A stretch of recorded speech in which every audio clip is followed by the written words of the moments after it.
Waterfall or Agile? Which one is best for your project? My name is Guilherme. I'm a project management specialist. I help professionals to become successful project managers in 8 weeks. But before I start the content today, make sure that you like this one and also share with other people to help them to learn project management. So, question is, waterfall or agile? Which one is better?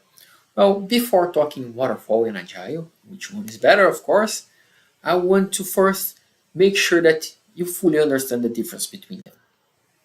Then, first of all, what's the difference between waterfall and agile? Waterfall is also known as the traditional approach because has been going on for quite a while right now.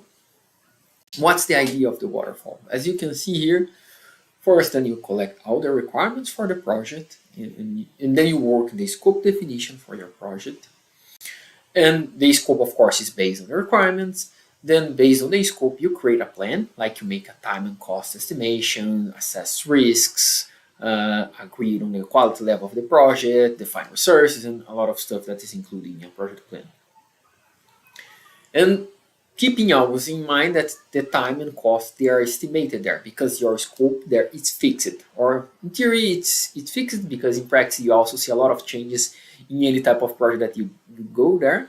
But the amount of change that you are expecting that should not be so significant, right?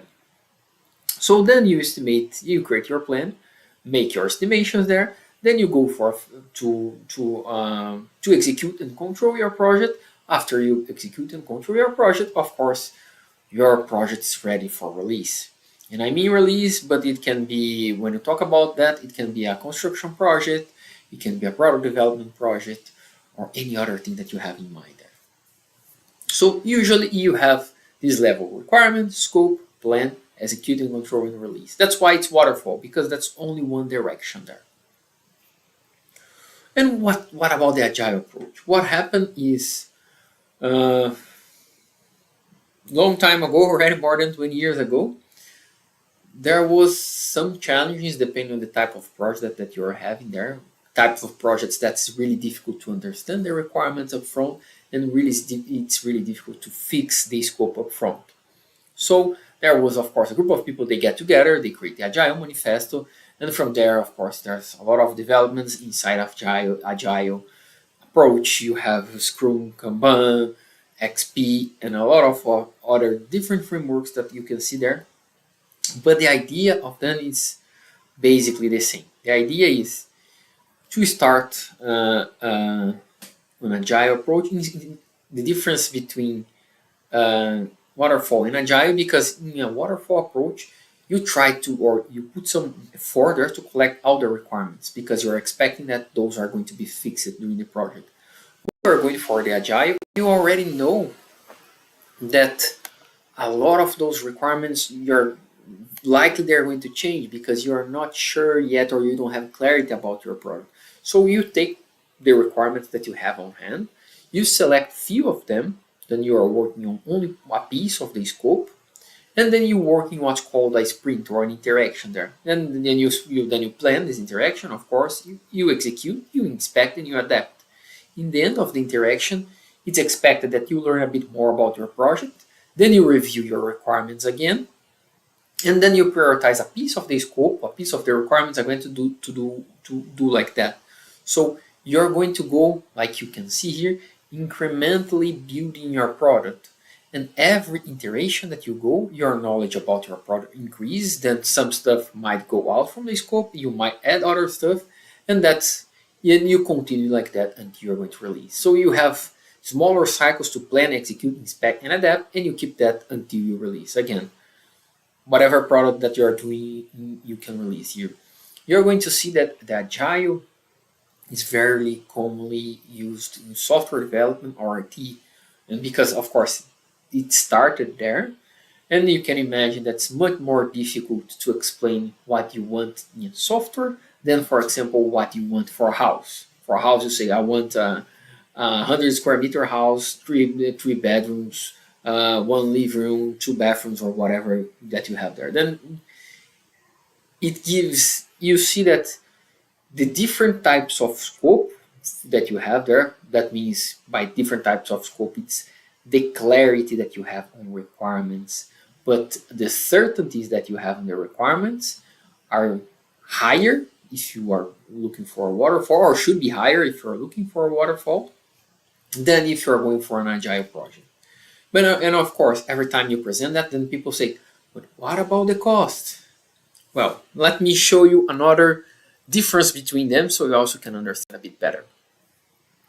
Here also I'm presenting the arrow triangle. If you have studied a bit on project management, or if you've seen project management around, you probably heard about the arrow triangle, meaning is that the scope, cost, and time, they're always together. Of course, if you look for more recent definitions that even the PMBOK, you're going to see that you also have other items like there that are directly influenced, like quality, resources, risk, and so on.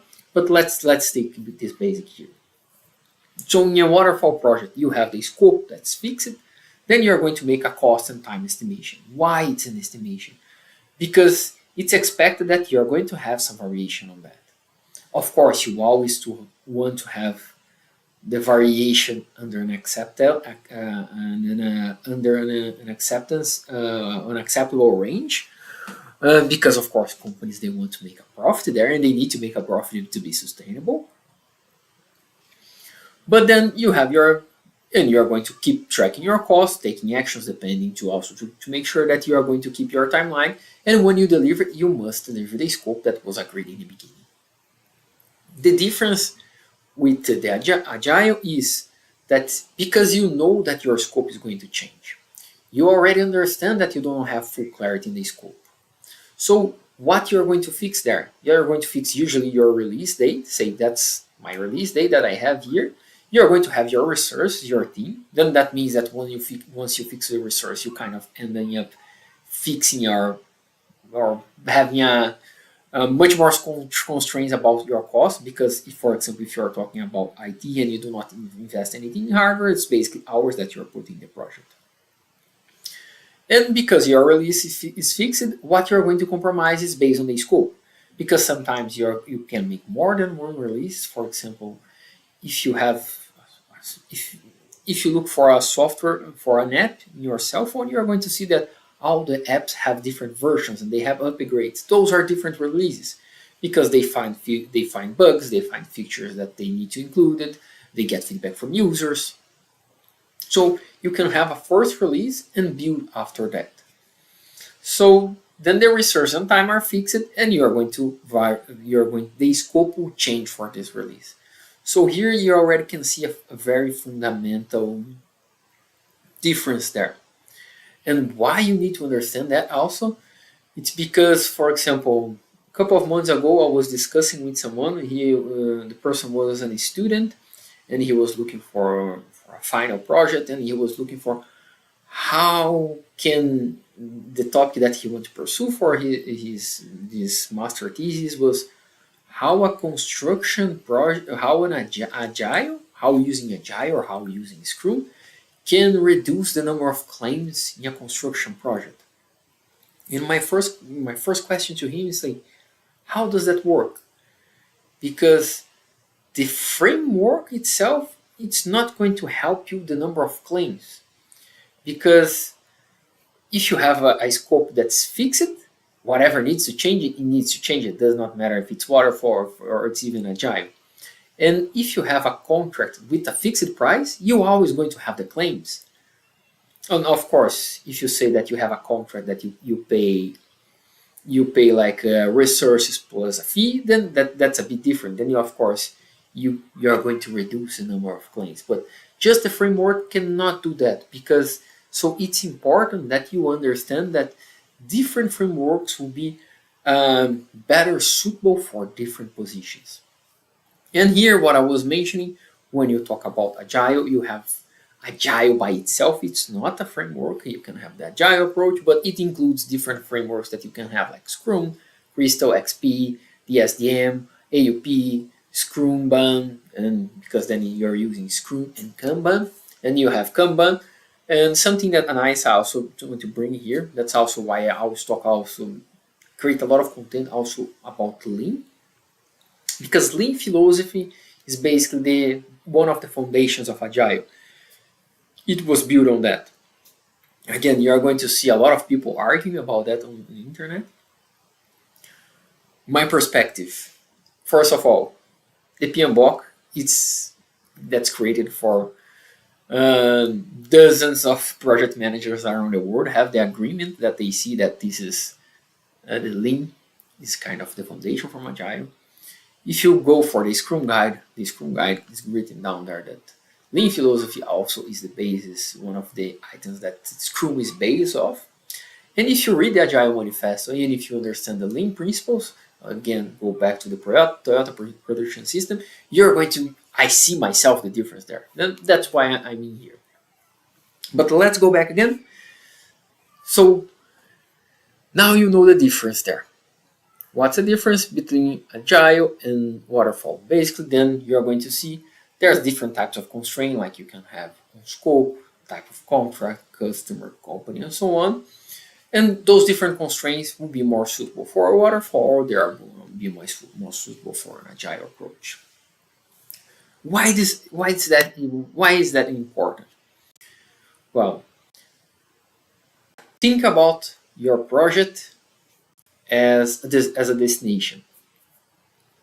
And of course, if you want to go from point A to point B, for example, if you want to go from Amsterdam to Paris, there's different types of roads that you're going to find there. And what is your framework? That you think about your framework as a car.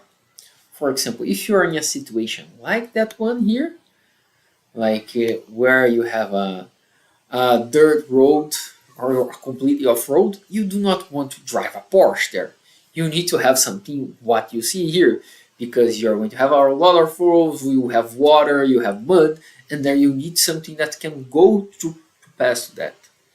Well, if you're driving, for example, in a very nice road, like an Autobahn in Germany, where there's no speed limit, then if you have a Porsche, it's quite nice. You can drive very fast and you can reach your destination faster. But if you put a Porsche in a situation like that, in the middle of the mud, you are not going to be able to do much, and I'm pretty sure that will take you much longer, even you likely, depending on the situation, you are not even able to complete anything with a Porsche in that situation. But still, there's other variants. For example, if you're going to your destination here, thinking about you're going to, I don't know, looks like the US, thinking that you're going to Las Vegas, you're crossing the Grand Canyon, but you also have another 30 people with you.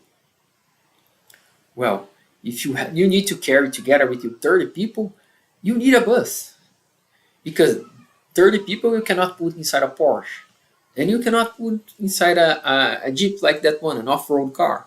It's not going to work. Then it's better to have a bus. But other constraint might be, okay, but then you need to carry a huge load of wood, as you have in the picture here. Then you need a truck, because in a bus you cannot carry this load of trucks, and neither with a Porsche or neither with a Jeep. So this is the same thing with the frameworks.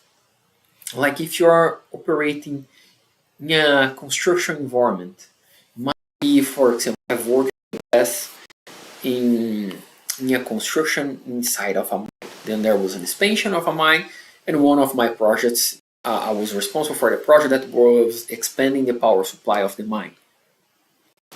But together with my project, there were several projects running parallel, and the amount of people working there was 10,000 people working that project. In the big program, of course, the main expansion, not only on my project.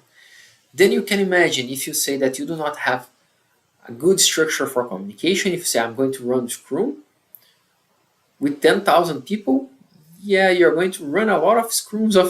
That's much more difficult to organize something like that. And you have other constraints like safety and so on. Then sometimes you need to have a model that's much more rigid. But then maybe you are developing an app. Then it's a completely different environment again. What I'm telling you that there's all types of different situations. Here I want to give another example from my own experience. I already mentioned here that this is the picture of the mine project that I was working on. Here you can see part of the refining. Here you can see the power supply in the mine. And what you see around is the Amazon forest. So a very nice place in the north of Brazil. Here you can see in the map. Very nice project with a lot of constraints regarding logistics, how you get there. But that's a completely different discussion. So was a type of project with types of constraints. For example, we have in this project communication constraints because a lot of parts there was no cell phone coverage. In a lot of part in the beginning of the project we did not have a road to go through that, or we had a dirt road to go to that, which took the project team much longer. Other types of constraints that you would have in the environment like that. It was not even recommended or allowed that you go and start to walk by yourself alone in the forest. Why? Because it's the forest. There was like animals there, like you can big snakes, jaguars, and so on. So it was not safe. So the set of requirements for something like that was completely different. This is other type of project that I work on. Here you can see this is a sensor that you put in a car, and I'm working in projects that I was developing the sensor supply chain for automotive business. So in this case, I was working with a global supply chain. I had suppliers in Germany, in Italy, in Thailand, in China, in Poland, and in Mexico.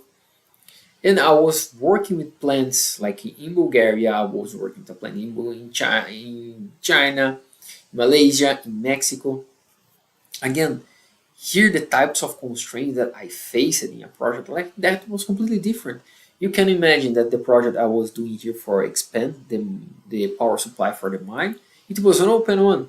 Then at some point in the year, it rains a lot in the Amazon forest. And then at some point of the year, it's really hard to do any kind of work outside there, mainly civil works there. But you can imagine if I'm talking about the supply chain for a sensor, everything that I had to produce was in a production line inside a factory. So if it was raining outside, it does not matter. It does not impact my production. Then you already can see different type of constraint. And I'm putting here another example because this is a completely different one. It was an ERP project. In this case, I was not the project manager for the mine company. I was the project manager here for the sensor supply chain. I was the project manager. But in this case, I was one part of the project team because the company was planning to change the ERP system. Then I was the key user for the project management area. What does that mean, a key user for the project management area? I was the one discussing and aligning requirements for the project team and how we need to, did we need to have in the ERP to keep managing our projects properly. So this type of project with ERP, you have a lot of IT requirements, stakeholders with a completely different environment. For example, one of the challenges for this project is that they were trying to manage this in a waterfall approach. So the project ended up being canceled because it failed. After 1.5 years with a lot of people working that investing hours, as a key user, I was not even able to see a demo from the software that we were planning to use. Say, okay, this is what you can do. I was not able to try it myself. And for a software implementation, that's really bad. Can you imagine working 1.5 years and I was not even sure that if they understood my requirements? Because sometimes when you talk about software, it gets much more difficult to explain your requirements. Again, to tell you what's a house or what's a connector, I can show you. Then something's physical, you can touch it. But to say that I need to have a connection with this part of the business or I need to run a report that I need to see the report in that way, it's something completely different. So again, this case here was a project that they tried to run in a waterfall. It was a global project. The company spent millions of dollars there and ended up being canceled because it failed, and it failed bad. Because you can imagine, before it was canceled, the go live for the project was postponed at least 4 or 5 times. Because I say, we have a go live. Then say, okay, I'm a user. Can I try to use the software? How can I train someone? Because then I would be responsible to provide training. How can I train someone if I've never seen the software myself? So all different types of project. And so what you need to understand that there's no like best or better way to do something. There's no uh, good and bad framework. There's only what suits best a different situation. And what will influence when you're looking for what suits best for a different situation? It's the type of project. Like if you have an ERP, it's something. If you have a mine expansion, it's something different. So the type of project, with the scope of the project, the clarity that you have in the requirement, the kind of possible change that you would expect in your requirements. Like in this case, I was sure that the area that I need to build here, the expansion for the power supply was here. I did not have the option to build something 100 meters down the road there because that was already defined. And those kind of things they do not change easy because you already have a physical space there where you change stuff. Well, on the other hand, if you want to change how a software looks like, how an app you looks like, the colors or whatever, it gets much easier to do this kind of stuff. So the type of scope that you need to have there is quite important.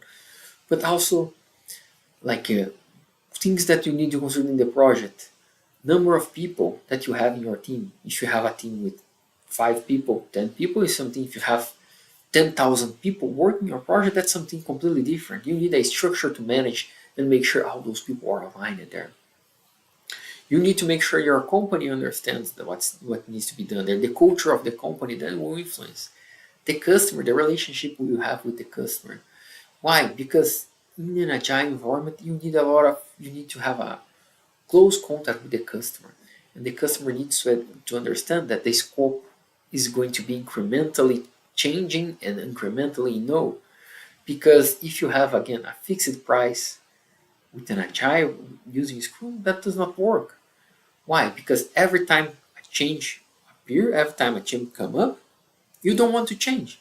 Because if you change something, that means extra hours. Extra hours means an extra cost. That means that you're going to take out your margin. Someone needs to pay for that. So those are kind of things that influence a lot what type of things that you're going to do there. Then of course your team, if they know the approach, if they do not know the approach, if you have legal requirements around a project. For example, I've worked with service development in healthcare industry. Well, in the healthcare industry, you have a lot of regulation, as it should. Of course, you don't want to have something that might cause might cause people dying because of that. So this is how those things they are going to influence what you need to do there. So what's important and what people really miss in the discussion here? What's a common mistake when I see people talking agile and waterfall? What's the common mistake is that in general, the company, if you look for the goal, the company they do not care at all about waterfall or agile, Scrum, Kanban, whatever. A project exists to deliver value, and the value is the ultimate indicator of project success. And this is I'm taking here from the PMBOK 7 edition. So your goal there as a project manager is making sure that you're creating value for the project, that you're making sure that the project will deliver the value that was expected from it. If you're using agile, if you're using waterfall, no one cares. No one will care if you say I'm following Scrum from my project.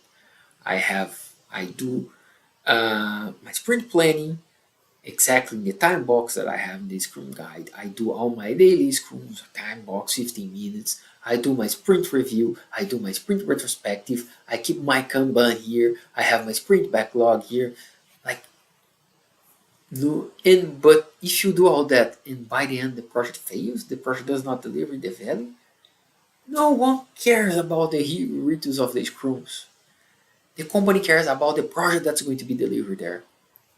But in the same way, if you're using waterfall, because I've seen people making this mistake, say, "Oh, I'm using waterfall. I have here my project plan. I have all my management files. I have my plan updated. I have my reports. I have my stakeholder lists. I have my requirements traceability matrix and all types of documentation you can imagine." But say, okay, and what about the project? Did you deliver the value of the project? And say, no, then all this documentation that you are working on is useless if you are not delivering the value for the project.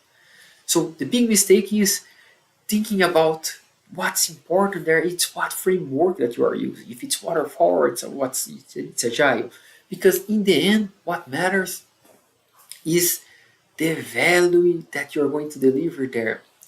And that was a very big change from the PMBOK 6th edition to the PMBOK 7th edition, because the PMBOK 6th edition you had all the process groups with the knowledge areas, each knowledge area with their process groups, and you have like a very prescriptive approach, which is still valuable if you're doing with waterfall and if you need to execute a project like that.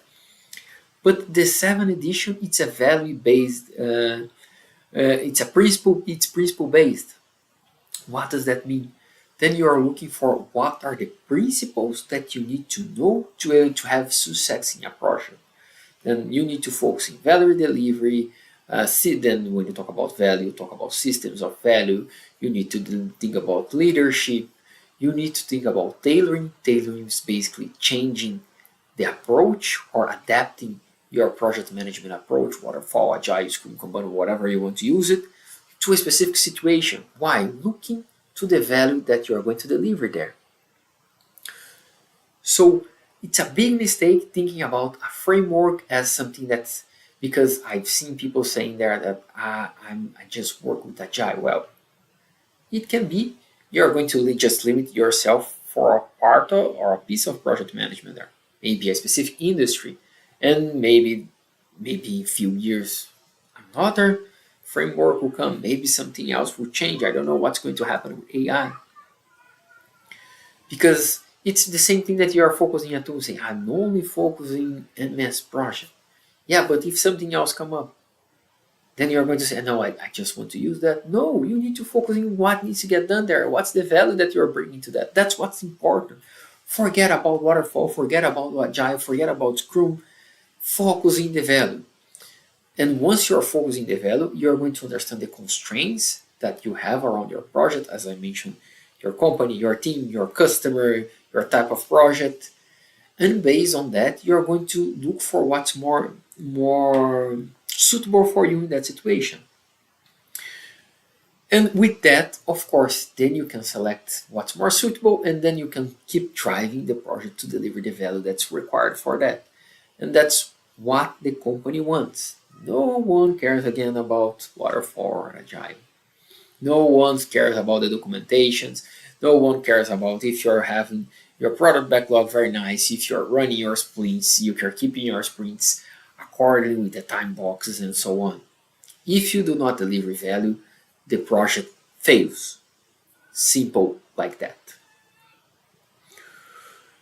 Well, I hope you like the content. Make sure that you click the button like, follow me for more content, and share this with more people, because here you're going to help me to see that this is the type of content that adds value for you. But once you like it and once you share, you help this content to get to more people, and more people see that and more people can learn. Then we can stop having discussions about if waterfall is better than agile, and we start to focusing how we can deliver more value as a project managers, and not focusing on the frameworks there. And again, if you have questions, feel free to ask here. Make sure, or if you like the video, just give me you like it here. You can write a comment here for me so I know that you like it.